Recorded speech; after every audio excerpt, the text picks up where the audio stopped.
From athletes to authors, entertainers to innovators, we connect with those who help shape our culture. Join us in revealing stories of their lives and backgrounds, their triumphs and tragedies that molded them into who they are today. Authentically off-script and personally illuminating, this is Audibles with Jason Scarborough.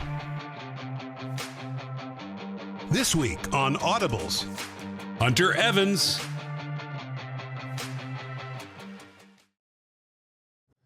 So let's go back to when it all started. How would you describe your family growing up? Well, I grew up in Jackson. My mom's mom is Elvie. And so there's always a close connection to New Orleans, going down.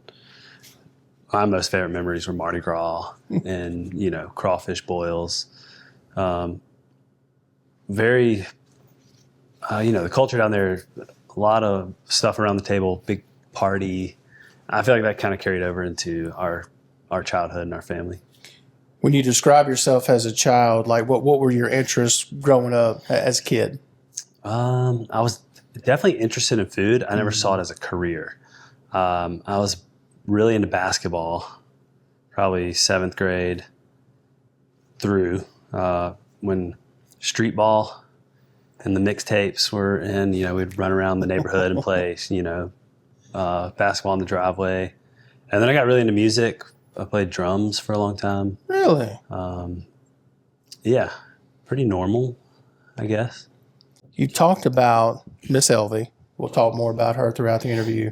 And I've heard you talk in other interviews and segments about being at her house in New Orleans, shrimp being in the sink, ready to be peeled, the artichokes in the oven, the smell of the casserole and everything. And, you were kind of introduced to that culture, the grand ballrooms, the big dining room, all that comes with being in New Orleans. And is that kind of where the light bulb went off in those moments in your grandmother's kitchen? I think that was all really informative. It never clicked as, oh, you could do this as a career. It was just, I know we're going to sit around the table and eat later. I know people might be coming over. Food is a very central part of growing up.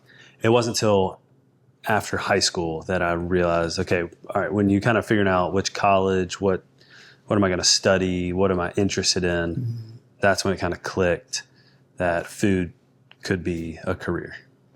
Talk about high school. We were talking about Jackson Academy before the interview. So you finish at JA, you go on to Ole Miss, and while at Ole Miss, you get an opportunity to work with John Currence, a friend of the show, and you get to work with him there at Bourrée, one of my favorite places in the South. What lessons, when we sit here now and you look back at that time to work with Currence, what lessons did you learn there that maybe you see show up now every day? I think that was, I was 18. I didn't know much. So it was a good crash course intro into how restaurants work.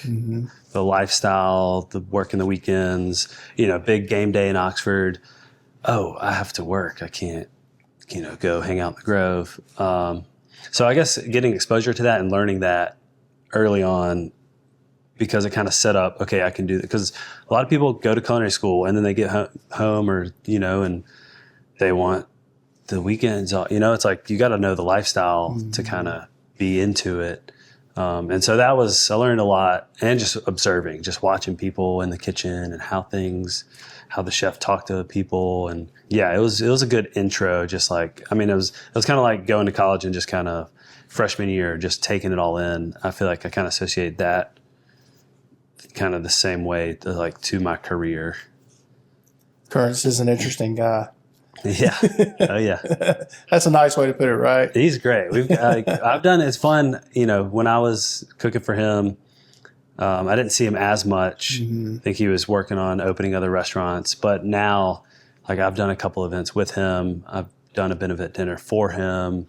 So it's kind of fun to kind of reconnect, years later. So after Ole Miss, you head to CIA, Culinary Institute of America, not CIA, thankfully. And it's in New York, so going from Oxford to New York, that's a big culture shift. Yeah. So how did you adapt to that culture shift going from Oxford to New York?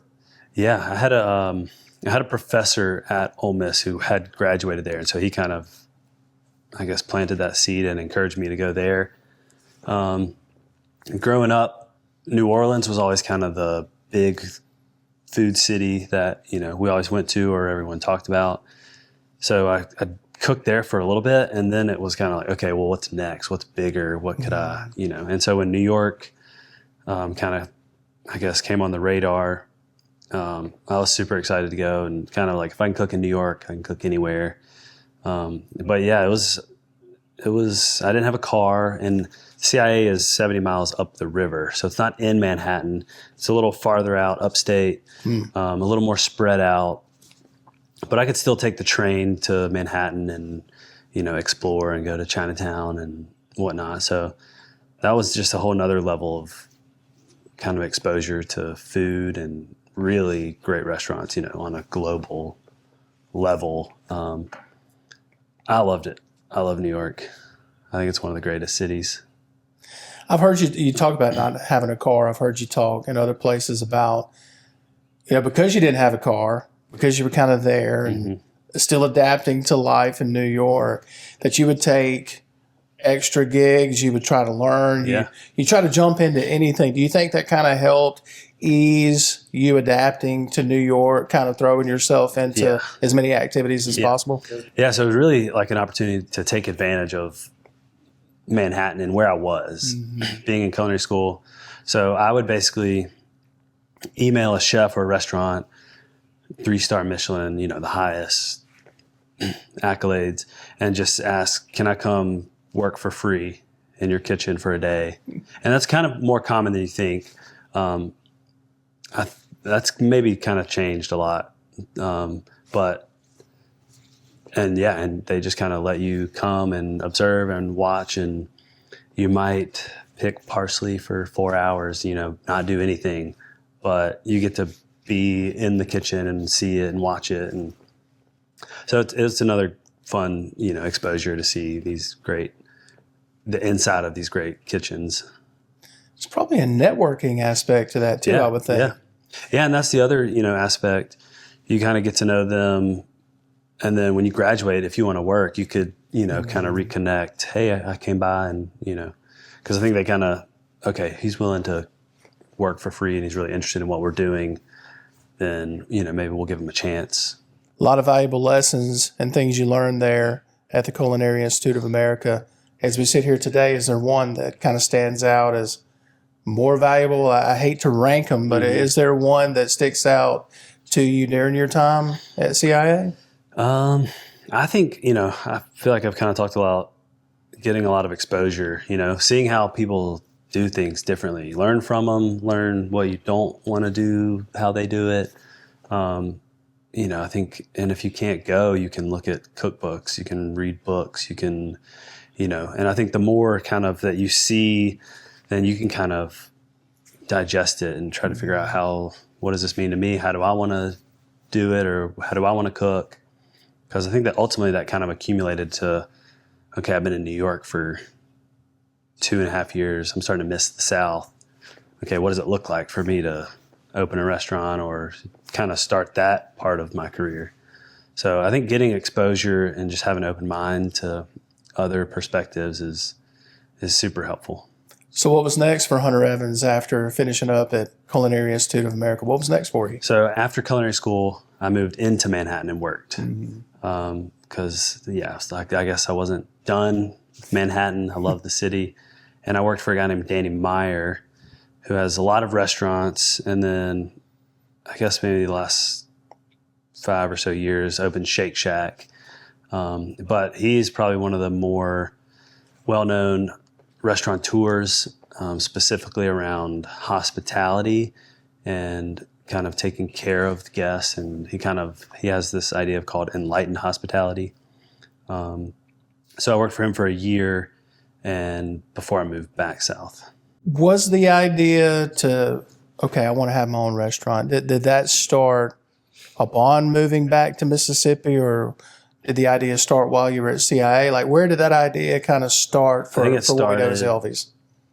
2008, 9, like when I knew I wanted to cook, it's like I want to, and then working for John Currence, he had multiple restaurants. Like, okay, you don't have to do one type of cuisine or one thing, So yeah, from I guess 15 plus years ago, I want to have multiple restaurants. Don't go anywhere. Audibles returns in a moment here on the Spirit Media Network. It has often been said that home is where the heart is. It's where hard-working and dedicated people form the fabric of a thriving community.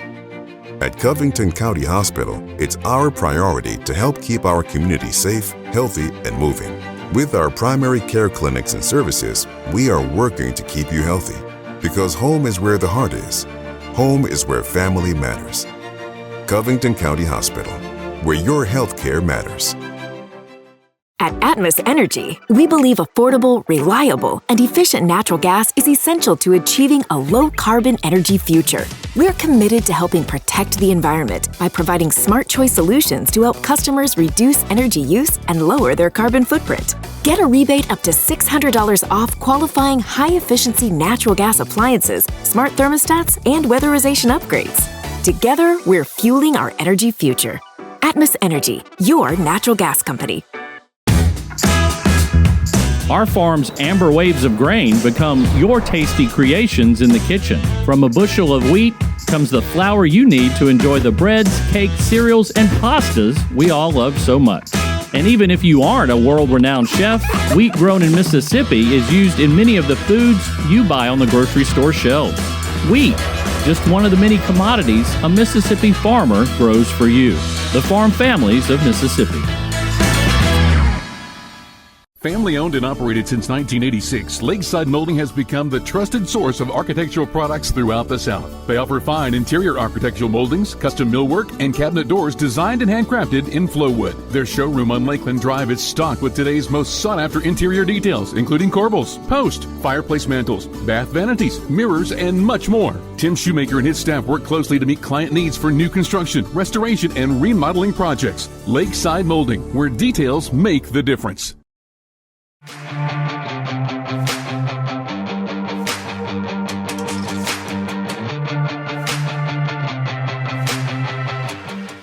How long did it take you to develop the concept of what we know as Elvie's now? Did that start upon getting back to Mississippi, or was that all, those wheels were already turning? Yeah, I think it was already, I found, another fun thing about New York, you get off at midnight, take the train back, and they run a little slower at night, so you might get home at 1:30.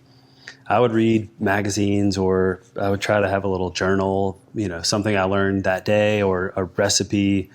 And kind of looking back, I think at some point I had Elvie's written at the top, and kind of just like these notes and ideas. And I think that was 2014 or 15, so 5+ years later it actually happened. You should frame that. Yeah.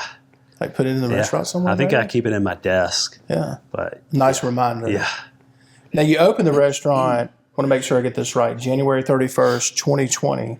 Yeah. And just 6 weeks later, the pandemic. Yeah. On top of that, you were expecting your first child, I believe, during that time. So what lessons during that period of time, I mean, you're just starting out, what lessons did you learn both maybe personally and professionally that kind of aided in your growth during that time? Yeah, I think that was a huge pivotal moment. We opened Elvie's. Those 6 weeks were just insane. I would wake up at 6 a.m., go to bed at midnight. I really didn't see my wife. We were open 6 days a week. We were short-staffed. It was just, going, really intense. And the pandemic forced us to stop. And I think we really asked the question, okay, who are we? How do we want to do it? And who do we want to do it with?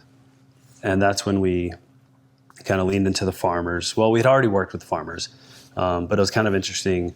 When the price of beef skyrocketed and nobody could get beef, we were still buying from our local farmer, and it was cheaper. So it's like the small farm, you kind of got to see firsthand, like, okay, this ecosystem of like supporting local is beneficial, and it is important.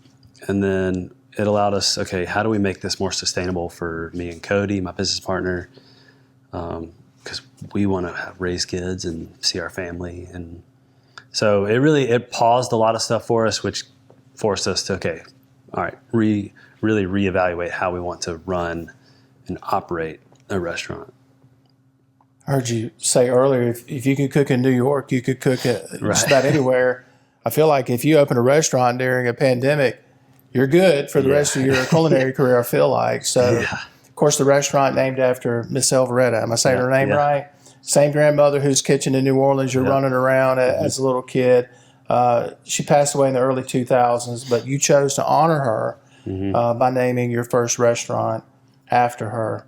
It's got to mean a lot. I mean, what does that mean to you to be able to do that? Yeah, the first opening night was pretty wild because she actually passed away early 2000s, but on January 31st. And then we reopened. So it's kind of this like big, metaphor. Wow. But yeah, I think I was walking around the dining room scared, super excited. And I think I cried to my wife and, just like all the emotions were happening. So it was pretty special. It's just fun, and to have relatives come up from New Orleans and who knew her come eat there. I'd say it's been a special place. That's so cool. I remember hearing you say that during the pandemic too, and kind of in that same spirit, talking about your grandmother, you chose to partner with an organization and make sure that food insecure people in places, they were still getting food. You're opening your new restaurant, expecting your first child, all the emotions you just talked about with opening this new restaurant named after your grandmother. And you still choose during the pandemic to do this. Why did you feel for you that was important to do? Well, I think, restaurants shut down across the world and there was no playbook. There was no, okay, call a mentor. Hey, have you been through, there's no, so it kind of, while we were closed and probably walking around the neighborhood like everybody was, being outside, I basically kind of just came to the question like, okay, we can't cook inside these four walls, but that doesn't mean we have to stop cooking. And then it was kind of, okay, well, the public school, like these kids, usually rely on those meals and they can't get to them. And at the same time, there's all these people that have all this food that they can't really sell, so I just reached out to, people that we were, like our big distributor, like US Foods or somebody like that, like, hey, let's partner and let's get some of this food that we can't really use to people. And then also really look into our staff, which was amazing. We had the staff that didn't want to go sit on the couch and, they wanted to keep cooking. They wanted to keep being creative. So we kind of just, collectively were like, all right, let's keep cooking for people and however we can. And it led to, one with the public schools.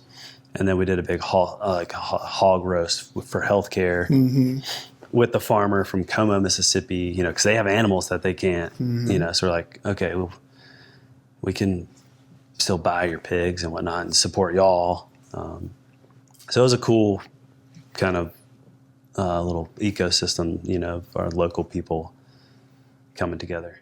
You talk about farmers. I'm a big believer in you reap what you sow, and you guys being willing to do that. I really believe that you're experiencing some of the blessings now because of that. You didn't do it for that. I know you didn't. I'm not saying you did, but I'm a big believer in that and divine intervention. And I really believe that some of the blessings you got, you stepped out in the midst of a difficult time for you and were willing to help people that you felt like they were having it worse than you at the time, and using local farmers on top of that. Yeah. So God bless you for that. That's awesome. I'm going to credit you with coining the term Mississippi French. Yeah. Is that you that coined that term, and what does it mean? Yeah, that's how, because the question I think a lot of chefs don't love is, what's your favorite dish to cook? What's your, because it's, well, where am I? Am I at the farmer's market and it's summer, because it all changes with the season. It's true. So I think that started when I was in New York trying to figure out, okay, what do I want to cook? What story do I want to tell? And it was started I would go to the Brooklyn Library and read like history books about, okay, well, who was here and what was happening here? And, you know, you learn, okay, about the history of the state and, okay, you know, the French kind of settled along the river, and you have these kind of older towns, Natchez and Vicksburg, and they had kind of grand dining rooms, and they, you know, then you uncover all these old spiral-bound cookbooks, and, you know, and so you're like, okay, maybe that, like, there was some French influence of the foodways here. So kind of like leaning on that, and then the farmers and the techniques and the stuff that I learned and saw in New York and whatnot. And so, yeah, Mississippi French has kind of been a quick way to kind of connect or tell that story of, you know, old world dishes through the lens of Southern seasons and ingredients and what's local for us. I love how already in this interview you've said local. We've talked about local farmers a lot. And I read this story, and I couldn't wait to ask you this. Yeah. There was a farmer who had these heirloom seeds that he had saved for 45 years. And somehow you and he connected, and you put these seeds to use. Well, what is the story there? Yeah, so I think that also was kind of exploring, like, all right, well, who used to cook and what did they cook? And I discovered going to the farmers markets, they have the Mississippi Bulletin Market, and it's kind of like a little newspaper just for, I guess, farmers and people trying to sell and trade and buy. And so I thought, if I put an ad in the paper, maybe asking for seeds, like, are you still growing your family's heirloom seeds? You know, I could find a really unique kind of person that would save these seeds and grow them, and then I could connect and try to help, you know, carry them on. But I'm not really good at growing anything. So I get the seeds, give them to the farmer. They grow 40 pounds of okra, and then I can just buy it back, and I have this unique okra that only we use. And so, yeah, so I put an ad in the paper, and Mr. Dickens from Collierville called me, and I met him down, and on the hood of my car, he had all these seeds and kind of shared some stories, and that's kind of how it started. And I went to a couple other places, and I've given seeds to people, and they bring them back and grow them, and it's pretty fun. I love that story. When I read it, I was like, I cannot wait to ask him about this. And I love how invested you are into local farmers. Of course, Farm Families in Mississippi, a big supporter of what we do here. Don't go anywhere. Audibles returns in a moment here on the Spirit Media Network. The fabric of any community is its people. It's the commitment to hard work and to be our best. It's where you know your neighbor by name. It's where family is important. At Covington County Hospital, we are your family and friends. That's why your healthcare is important to us. From emergency room visits to primary care to behavioral health, we want to make sure that healthcare is available when you need it. Covington County Hospital, where your healthcare matters.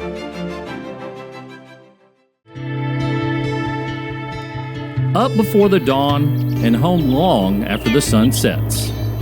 We pass this farm work ethic on to our children, too. They have their chores just like yours, but we also raise animals. Taking care of these animals helps them understand just how important what we do on this farm is for their future and Mississippi's. Another way Mississippi farmers grow what's important to your life, the Farm Families of Mississippi. Family owned and operated since 1986, Lakeside Molding has become the trusted source of architectural products throughout the South. They offer fine interior architectural moldings, custom millwork, and cabinet doors designed and handcrafted in Flowwood. Their showroom on Lakeland Drive is stocked with today's most sought-after interior details, including corbels, post, fireplace mantles, bath vanities, mirrors, and much more. Tim Shoemaker and his staff work closely to meet client needs for new construction, restoration, and remodeling projects. Lakeside Molding, where details make the difference. When it comes to choosing energy for your family and your home, make the smart choice with natural gas from Atmos Energy. It's efficient and reliable energy that's essential for today and generations to come. You can count on affordable natural gas to help you save money and keep you comfortable while fueling your dream home. So make the smart choice and talk to a builder today about including natural gas. Together, we're fueling our energy future. Atmos Energy, your natural gas company.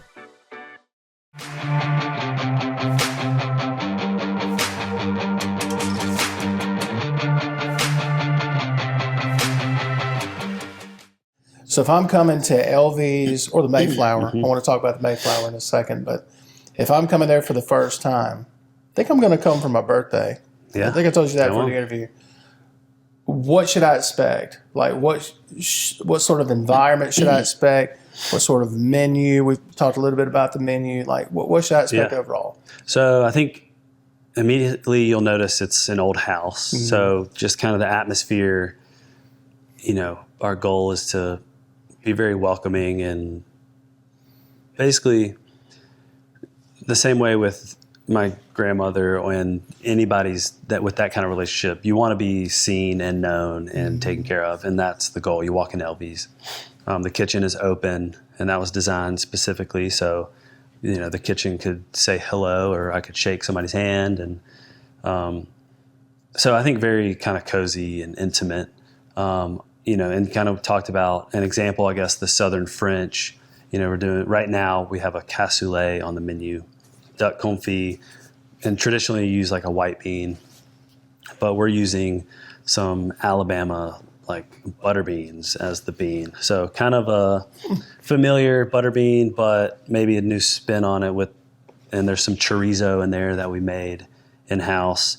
So that's that kind of like Mississippi French that you might see. And then beef tartare and duck fat fries are some of my favorite. And then we do some really great oysters. We work with a farmer kind of off the coast of Biloxi, and we use the oysters there and at the Mayflower, and they let us name them. We kind of have like a private tag, and we call those Jackson Jewels. Huh. And so you can get some Jackson Jewels on the half shell. You're giving me some ideas to think about. Of course, the recommendations I got from Casey and Tommy with Common House Productions was the duck fat fries. Yeah. I think that's what Casey was telling me, the duck fat fries. Got to try those. Oh, yeah. So that seems to be a staple for you now. So you describe the culture of Elvie's as enriching the lives of your staff and your guests. Mm-hmm. Can you illustrate ways that you feel like you've done that for your guests and your staff? Yeah, I think, that's something that kind of came out of that pandemic era of like, all right, how do we really put what we believe into practice and enriching. I didn't know that at the time, but I think it's become very evident. Enriching the lives of others is like Elvie's ethos. We offer like health insurance plans, which is kind of uncommon if you're just a line cook or a dishwasher to be able to jump into like a health plan. Mm-hmm. And we have kind of a structure. After so much time, we'll cover costs and we'll start paying for it. We've done like staff retreats. We took the whole restaurant to Como, Mississippi, where Home Place Pastures is. They had like a house, which was really great, so we could stay there. And really just kind of try to, I guess, provide a balance. Restaurants can be so high stress and very intense. And we try to offer different ways to balance that. We were offering gym memberships for a little bit, and we're still trying to figure out how to make that happen. But one of the things I learned from Danny Meyer in New York was I can't expect our employees to take care of guests if we can't take care of them. And so our goal has really become to lean into how do we take care of our guests, our staff, so they can take care of the guest. How would you describe your leadership style? I know you pulled from a lot of different people, so if somebody described Hunter Evans as a leader, what would they say? I think I love the idea of servant leadership. I'm not afraid to jump on the dishes, and that's like the most. It can be actually very enjoyable. You're just back there and you're cleaning dishes. But no one loves to jump in kind of last minute or get thrown into it. So if busy night and we need somebody, I'll let my guys do the cooking and I'll jump and take care of dishes for a little bit. I never ask somebody to do something that I'm not willing to do. Lead by example. Yeah. That's what I'm hearing. You recently took over the historic Mayflower, so you're adding a second restaurant to your plate. So take me through a typical day for you now with 2 restaurants. I feel like I'm still figuring that out, and I don't know if I'm great at it, but typical day, I drop my kids off at school. We live right across the street from First Pres, so I walk Amelia to school, and then I take Ann Clay over to her school, and I'm usually done with that by 8:30, and I'll stop by Elvie's because we open at 8 a.m. and do breakfast, so it's already going over there. I can check in, and then I'll hop over to the Mayflower maybe around 11 because that's when they're starting lunch, and see if anybody needs anything. And then afternoon, I might go back over to Elvie's, check in with the sous chefs. We might go over the menu or specials, or check in with farmers and do an order. And then if I need to go back to the Mayflower, I will. But during the week, I've been trying to get home to the family and do dinner and bedtime with them. I think I interrupted that the other night in my text. Sorry about that. He was like, no, I'm doing dinner. I think I'll talk to you later. What was the motivation to take over the Mayflower? What was the motivation for you to kind of put that on your plate and take that over, and how's the progress so far? Yeah, I think another thing that is important to Cody and I is being in Jackson and investing in Jackson. Elvie's is in Jackson. Cody and I both live in Jackson. Our kids both go to school in Jackson. And Mayflower it seems like a bigger part of the story of Jackson, and it would have been really sad to see it go. We had other people in the city who are invested in the city approach us, and that was kind of fun. It wasn't something that we were going to take on by ourselves. That felt very scary. It was there was kind of a group of people rallying behind this institution. Because I feel like it's part of a bigger story, and hopefully that part of the story is, momentum changing downtown and people, maybe reinvesting or considering moving back. And so, that's kind of like the big picture. And then it got really fun diving into the old menus and kind of my love for the classics and classic food and dishes, and a lot of the stuff that they do there kind of stems from that. And so kind of fun to play with that and bring back some old dishes or bring, different components to those. It's really cool that you have the support too. That makes a big difference to have that kind of support. Like you said, some people kind of rallying behind you and for you. So I don't know many James Beard Award finalists that could say they helped one of their local farmers vaccinate cattle. Yeah. Didn't think I was going to ask that, did you? So what happened there? What's the story so there? That was right before we opened. Cody and I were trying to, we had time. It wasn't open yet, and we wanted to travel and see as many farms as we could. And one of those was Home Place Pastures, and we wanted to go up and spend the night, and just happened while we were there, I guess the vet was there, and he was checking cows if they were pregnant, which was pretty wild. And then they were also giving them some medicine. I don't know what it was. And, and we're trying to corral these animals and kind of just spend a day on the farm. So that was pretty fun to see. Yeah, when I read that, I was like, I don't know that there's a James Beard finalist that can say that. I can't think of one. So I've heard you mention that sometimes you'll text farmers, your local farmers, and say, look, what are you having trouble selling or getting rid of? And you'll try to find a use for it. What's the last thing that fits that description? Beef tongues. Beef tongues. Yeah.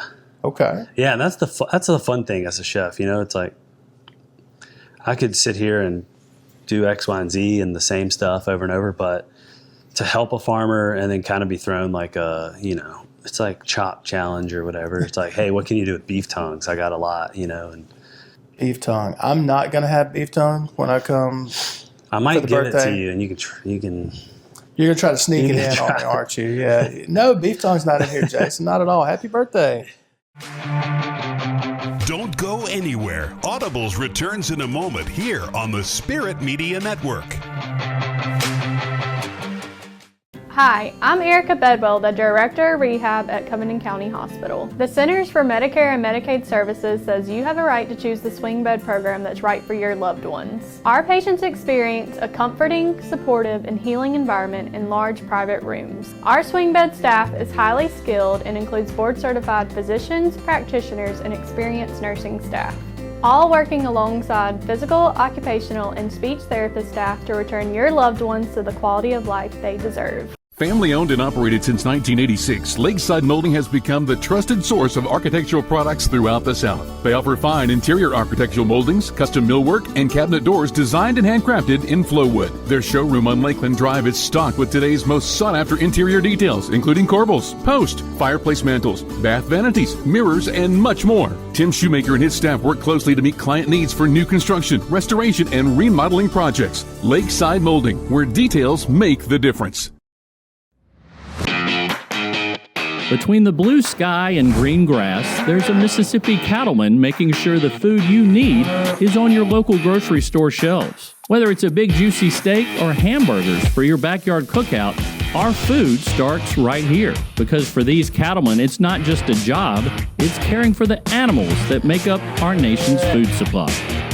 Just one of the many commodities a Mississippi farmer grows for you, the farm families of Mississippi. At Atmos Energy, we believe affordable, reliable, and efficient natural gas is essential to achieving a low-carbon energy future. We're committed to helping protect the environment by providing smart choice solutions to help customers reduce energy use and lower their carbon footprint. Get a rebate up to $600 off qualifying high-efficiency natural gas appliances, smart thermostats, and weatherization upgrades. Together, we're fueling our energy future. Atmos Energy, your natural gas company.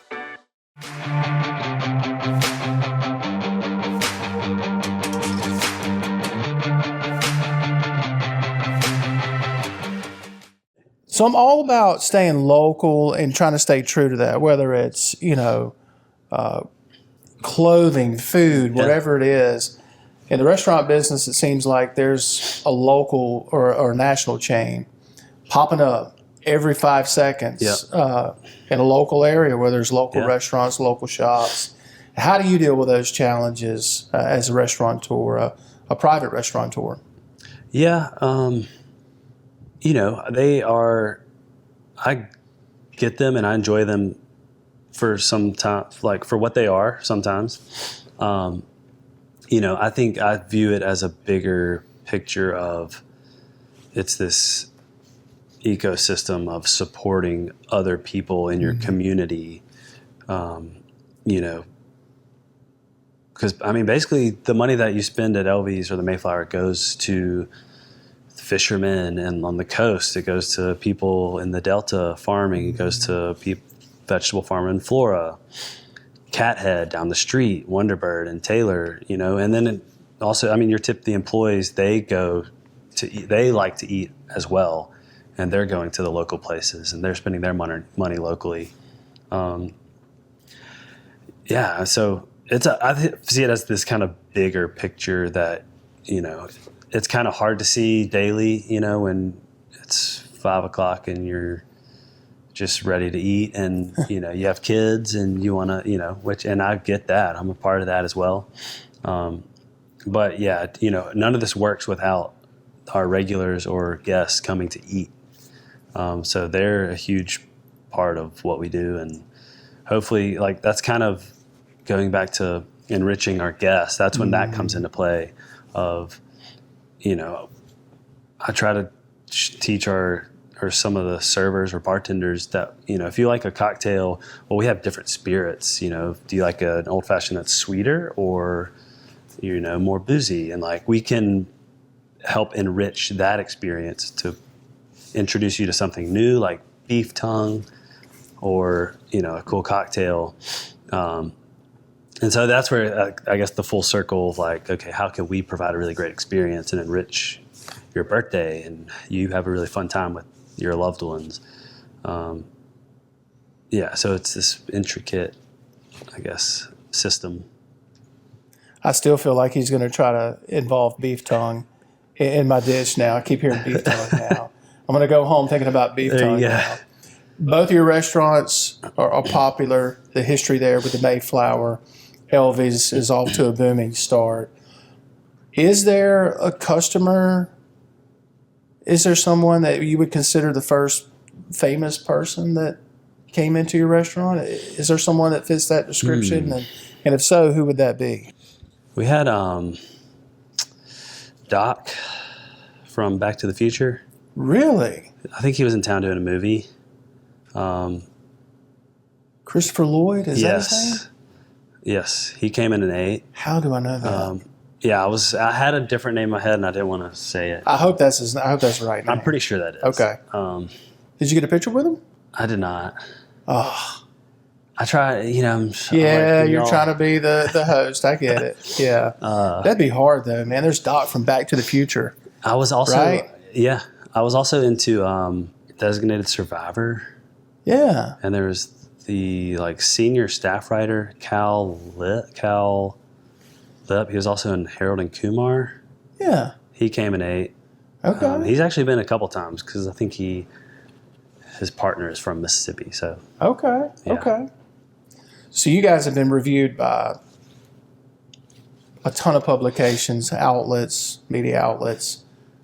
Which one for you was the first one where you kind of went, huh, okay, it got your attention to where you went, all right, that's pretty cool. Can you remember? I would say 2022, we were on the top 50 like favorite restaurants for the New York Times. And I didn't even see it until a friend texted me, and I was in the carpool line, and he just sent the link.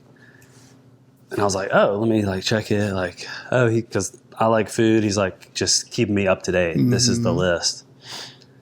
And then I was, scrolling. I was like, oh, like, that's when you're like shaking and like, man, this is pretty cool. And it's in a short amount of time that you guys have experienced. Going back to when you opened the restaurant, we talked about that earlier, in the middle of a pandemic, you're expecting your first child, all this stuff's going on in the world. And now you fast forward and you guys have had all this success. So you're a James Beard Award finalist for Best Chef in the South right now. Do I have the title right? Mm-hmm. To win one is incredible, but to even be considered for one is a huge achievement. So what does that mean to you to be nominated? Yeah, that was always the dream. It's like when I was 18, like I want to cook. Mm-hmm. And 2008, when I started, that's when John Currence won. Mm-hmm. So I didn't really know what it was or know much about it. And then, okay, this is kind of a distinguished thing that they give to people. And so then it kind of became, okay, this is what I would love to win, And I imagine it's when you play sports, like I want to be in the Super Bowl, I want to win an Oscar. And so, yeah, it's pretty unbelievable to like really. And when after the first nomination, it kind of shook me up a little, just like, okay, well, like we're in Mississippi, we're just like doing our little restaurant that has 40 seats. Or, to even think that we were worth getting nominated on this list with all these amazing chefs all over the city, or all over the country. And then to think like, okay, New York City has all these nominations and chefs, and then here's Jackson, Mississippi on our, So that was cool. And it was also what was probably maybe as fun was all of the guests who would send us a message or come and eat, and who were as excited as us to kind of say, hey, look, Jackson, you know, we're on this list. So yeah, it was cool. And it's still fun. Now for the staff to kind of talk about it as one of their goals. Okay, people could come in and we got to be on our A game. So it's kind of not just become one of my dreams, but kind of the entire restaurant. The standard's been set now, is what it sounds like. Yeah. No going back now, right? Don't go anywhere. Audibles returns in a moment here on the Spirit Media Network. It has often been said that home is where the heart is. It's where hard-working and dedicated people form the fabric of a thriving community. At Covington County Hospital, it's our priority to help keep our community safe, healthy, and moving. With our primary care clinics and services, we are working to keep you healthy. Because home is where the heart is. Home is where family matters. Covington County Hospital, where your health care matters. At Atmos Energy, we believe affordable, reliable, and efficient natural gas is essential to achieving a low-carbon energy future. We're committed to helping protect the environment by providing smart choice solutions to help customers reduce energy use and lower their carbon footprint. Get a rebate up to $600 off qualifying high-efficiency natural gas appliances, smart thermostats, and weatherization upgrades. Together, we're fueling our energy future.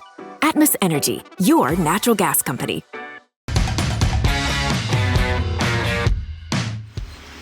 The weather's getting warmer, and that means Mississippi blueberries are ready to be picked. Make a day of it with family and friends at one of the many U-Pick farms across the state. Or take home Mississippi-grown blueberries from your local market, because locally grown is what's best for our state.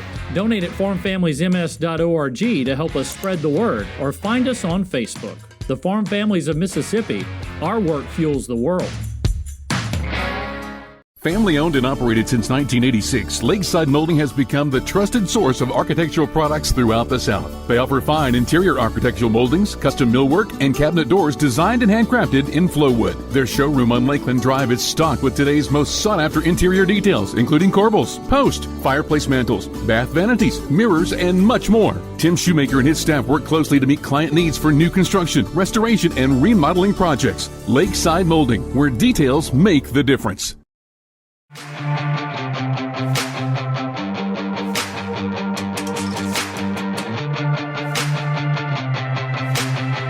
So yeah, this is the second time that you've been nominated.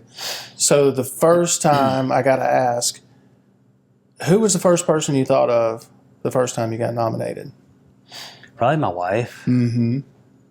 You know, and just calling her and yeah, because she's been on the journey for a while and was part of the pandemic and part of the restaurant opening where it's just chaos and there's a lot of sacrifice to the family life, and so yeah, to call her and kind of celebrate was pretty special. She's been your rock. Yeah. Yeah. What's the most adventurous thing or unexpected dish that you've ever prepared? I will preface that question with this. We asked Bart Wood at Little Dewey in Starville, and his was rattlesnake. That he's ever cooked or eaten? He ate it. He didn't cook it. I asked him if he prepared it. He said no. He said, and I won't. So he had rattlesnake. I've never had rattlesnake, and I won't. So I thought, that's Hunter. What's the most adventurous thing he's ever cooked? I would say, so one of my favorite dishes or things to make is like a head cheese, like a souse. Yeah. Which is very southern. You get in a gas station. Well, flip side, head cheese and like these terrines can be this like elegant French, you have a little charcuterie board. So we get local pigs and we get the whole head, and hog brain is probably the most interesting, because also looking through these old southern books, hog brain and scrambled egg was like hog brain. It's like a classic, it's a hearty breakfast, I guess. He's going to try to get me to try hog brain also, aren't you? I'll keep the beef brain. tongue and hog brain. Hey guys, let's go have some hog brain. And the brain was kind of hard for me to eat. Yeah. Oh, you've eaten it also. Tongue is great. Yeah, so you like the beef tongue? Yeah, the hog brain was kind of just educational for the staff. You know, we're like, who wants to try it? And we kind of put a little fork in it, and it was different. That would take a lot of salt and Yeah. pepper and other stuff. And with scrambled eggs, like they kind of have the same texture, so it's just kind of blends. Yeah. Interesting. But I think, back in the day when nothing went to waste, I guess it was good. Right. Yeah. Yeah. So they made use of everything. Yeah.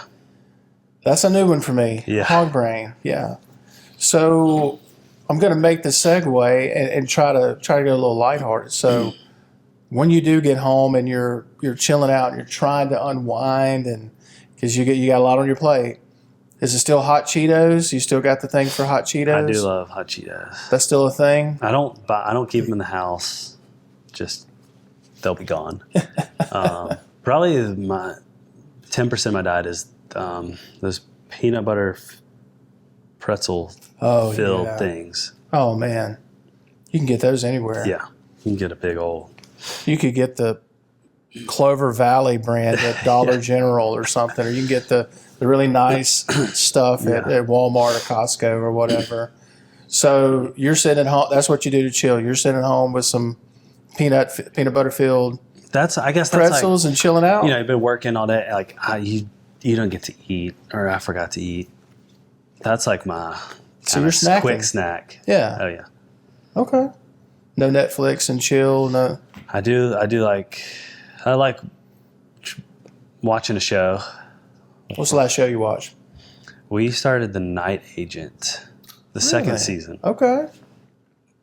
Okay. I just finished Blacklist. Okay. Yeah. I did just binge watch all the SNL 50. I went back and watched the concerts and yeah.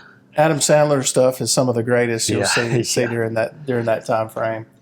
What similarities do you draw from, if there are any, from cooking and life? Like, what are the similarities that you would draw from those?